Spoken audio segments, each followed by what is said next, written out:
dubbatan san limmi Oromoo majoritiin illiterate taate gaafam nyaatamte gaafa nam Oromoo bulchuu danda'an Oromoo jechuun biyya uummata miiliyoona 60 dhiyaatu qabdu biyya guddayyoo agas geettu ta Itoophiyaa qabeenya waan cufaan utubtee harka qabdu sila kabaj biisuunii fi yuunan biisuun bakka buu danda'u bulchuu mala Oromiyaan gaafisiin tootaal akka biyyaattu gad buutee dhabama taate harka wanni seen gaafa lammachi gussanii namicha kana ciqaan namicha shimalis jedhan kan xawma shimalis jakkeetti abii qaba ture miti gaaf jalqaba kooti fuudhanii Oromiyaa keessa nami hin dhabamne beekaan hin dhabamne ayyuun hin dhabamne nami Oromiyaa yaad hin dhabamne kanaafuu sirni Abiy Ahmedii diktaatari du'aan akkam seeta namum isa gadi nami inni xiilool kaa'u barsiisaan gowwaa yookaan barsiisaan idiyeeta tettuuni barataan inni barsiisu isa gadak tawaan barbaaduuf barata cufayyuu maal godha tortoraaf gowwaa godhe leenjisee baasaa jechuudha. Kanaafuu warri Abiy Ahmed silxaana fudhatu cufti tokkoffaa jaar nama amma Oromiyaa nam dhuga dubbachuuf amma Oromiyaa Shimallis Abdiisaa pirezidaantii mootummaa naannoo Oromiyaati jedhee yeroo tokko taa'ee yaadu I feel really bad dhuga dubbachuuf jechuun decisionii Oromiyaa hin madaalle nama hojjechaa ture. Aangoo waan qabnatti hin fakkaatu. Ittuun bilbilanii taayeen faan hin jirti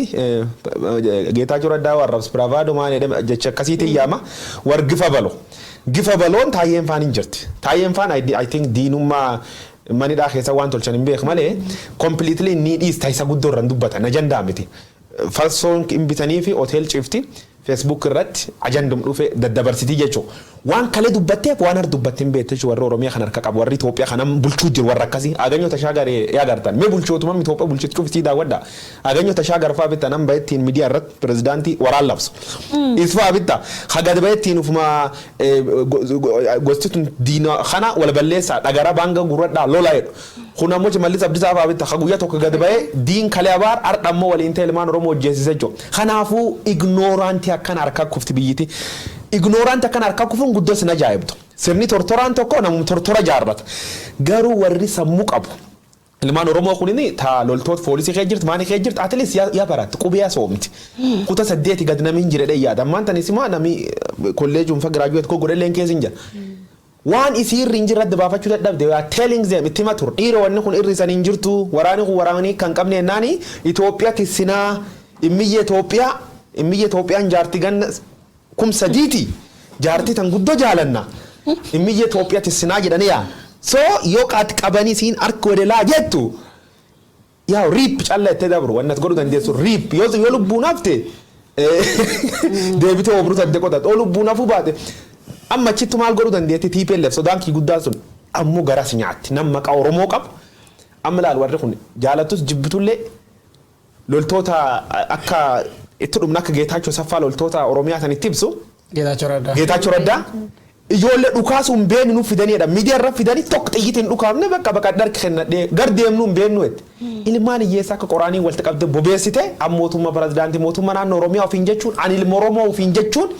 opinion ambaazee maqaa ilma bagadaa naamni adiifta irrayyuun baatam ilma bagadaa jinni Oromiyaa maqaan daanis itti gaafachiisa opinion keessatti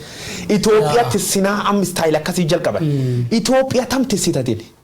Itoophiyaa addunyaa gubbaa jirtu moo Itoophiyaa qiyaama jirtu ta dhibita sitti manii jiru so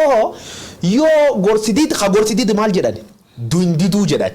yoo durraaf tammo booji'amuun didduu kanaafuu akka dansaa isan booji'uu jiranii akka dansaa isan ijjeessuu jiranii galatiin qabdanii Oromoo gantanii nyaatamtan gantuun duun ammoo dhiiga addaan qabdee fudhadhan malee.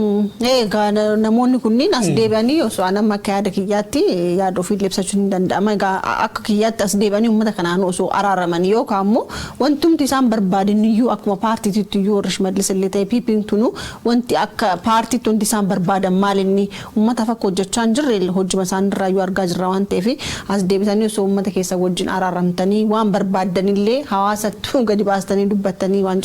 dubbachuu barbaada. Caaltu saatiin araara dabatti yaadi haggatansa. Bachuma tiksanii kaayyoo biraan qabanii Oromooni loltoota Oromoo faana qondaala Oromoo faana poolisii Oromoo faana hariiroo diinummaan qabu by the way. Oromoon kan cunqurfamaanii jiru sirnaan. For that matter qondaalota Tigraay ta'an olaaltu waraana Itoophiyaa faana diinummaan qaban by the way. Institutionii. Warra waraana hoogganaa jiru. Warra Itoophiyaa tiksina jedhee Itoophiyaa diigaa jiru faana malee osoo diinummaa loltoota Itoophiyaa faana qabatanii loltoota 10,000 wali qaban san irra shan war Oromoon is kabaruu qabu the ultimate enemy of Oromo is nafxanya sirni kun immoo sirna nafxanyaati sirna faana diinummaan Oromoodha kanaaf gara qayetti deebi'aa oo dandeessan saba keessan tiksaa yoo dandeenye immoo gara qayetti galaa warri nagadachuu dandeessan nagadadhaa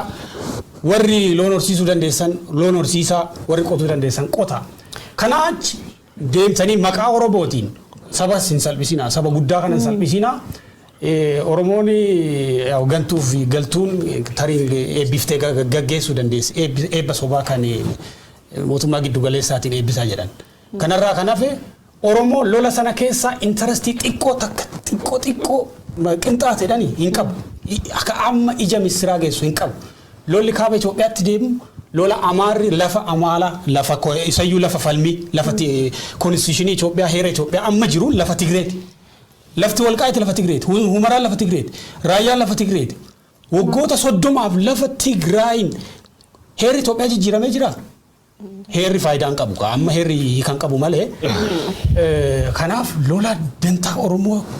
dantaa Oromoo aga ija misiraa keessa jirre keessa baati deebi'a oo dandeessa lafa Oromiyaa tiksaadha. Egaa sirriidha waraanni kunin waraana namoota biyyuma keessatti taa'aa jirudha so waraana daangaa ta'e osoo Itoophiyaan Keenyaa yookaan immoo Sudaanii wajji wal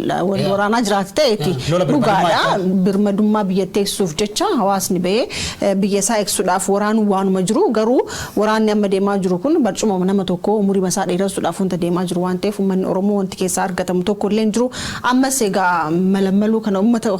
guruu dargaggoota guruu kana ittuma fufanii jira waan ta'eef egaa namoonni sagantaa kan dhageeffachaa jirtan wal dhageessaa isiniin jechuu barbaanna egaa waraanuma kana wal qabatees daandiin gama Djibouti Finfinnee keessu kunillee cufamuu isaatu dubbatamaa jira egaa karaan guddaan biyyattiin meeshaalee biyya alaarraa itti galchitullee daandiin guddaan tokko ta'ee jiru kanuma waraanuma kanaan sababeeffachuudhaan egaa warri Affaarii fi naannoon Sumaaleellee waraanatti dachaatee waraana daangaatiin walitti kaateeti jirti kanarraa kan ka'es daangaan guddaan daandiin guddaan Djibouti irraa gara Finfinnee fidus cufamuuti himamaa jira. Yaa kuni nama economic affekti guddaa jireenya uummatarraa fidi jireenya uummata qara jireenya hin qabu walumaan beenna Itoophiyaa keessatti waggoota 3 darban yookaan waggoota 2 darban keessatti gatiin doolaraa sadarkaa inni gubbaa dhaqqabee walumaan beenna khanaafu am daandiin kun cufamuun dhiibbaa kam qabaachuu danda'a waan jedhan raasa'uu qabna daandiin tunini parsantii 95 meeshaan Itoophiyaa karaan inni irra dhufu karaa kanaan Itoophiyaan biyyoota Afrikaa kan keessa biyyiti har'a balbala galaana hattiin biyyoota laatiin meeshaa fidatti hin qabne Itoophiyaa qofa khanaafu Suudaan Djibouti biyyi qotanaan walii galtee karaa kanaan meeshaa galfachaa turte jechuudha. Taatullee karaan kun bilook godhamuun dhiibbaa diinagdee akkam qabaachuu danda'a waan jedhan irraa du'aasofne wayyaa biraa. Sirrii. Reuters pirezidantii mootummaa naannoo Sumaalee Mustafee Mohammed wabeeffachuudhaan akka gabaasetti qidaame yookiin sanbata darbee kaasee karaan baaburaa kan meeshaaleen alaa itti galan daandiin baaburaa Djibouti fi Itoophiyaa wal quunnamsiisuu cufamee jira.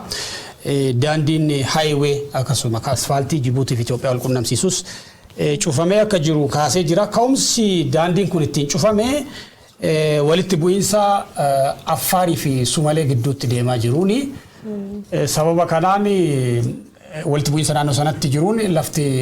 tanaa dura lafa falmisiisaa akka turanii ka akka Gabraa'ise foonaa fi Adaa'itu warri jedhaman naannoon Affaarii fi naannoon Sumaalee irratti wal mormaa turanii lafa tana warri Affaar dhuunfatanii uummata Sumaalee gara uummata 300 lakkoofsaan 300 ta'uu irratti dhumee jira jedhanii humni hidhate ka Sumaalee fi ka Affaar walitti bobba'ee jidduu kana naannoo sanatti wal waraanaa jira karaa ka cufan immoo dargaggoota naannoo Sumaaleeti jedhamaati jira Mustafeen kana konfirm gochaa jira mirkaneesseeti jira karaa kana banuu dandeenya ka jedhu dubbatee jira gabaasa kana keessatti egaa haalli siyaasa Itoophiyaadha sa'aatiidhaan baay'ee daayinaamizimiin siyaasa Itoophiyaa amma baay'ee is very momentumiin isa baay'ee dabalaa jira kanaaf haalli kun jijjiiramuu mala haa ta'uuti immoo karaan kun karaa hidda dhiigaa Itoophiyaati jechuu hin dandeessa